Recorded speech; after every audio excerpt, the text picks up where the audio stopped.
You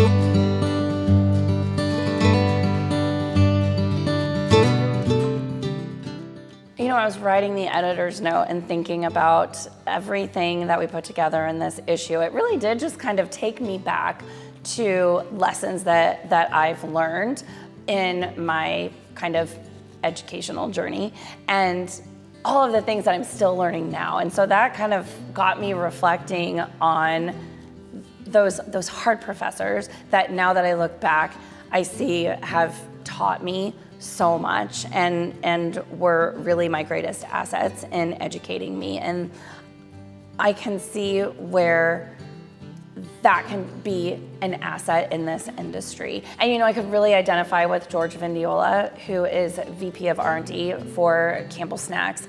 He talked about really getting outside of his comfort zone. When he was presented with the opportunity to join Campbell Snacks, he already knew Goldfish because he had been in the snack space, but he was really excited to get into the fresh baked side because he didn't know anything about it.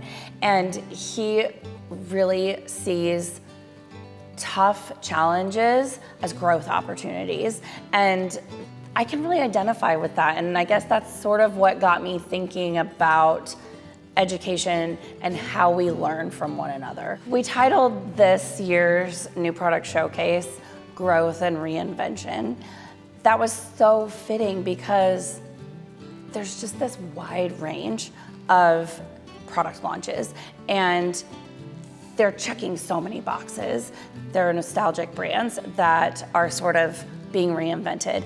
There are better for you products that are taking it a step further and becoming better for the planet. There are iconic brands that are getting sort of new spins. And I think that the biggest theme that I see in all of these new products, and it's something that I've noticed in the industry and where we're headed, and that is this marriage of tradition and innovation. So how do we hold on to tradition while continuing to innovate and move forward? Because both are important.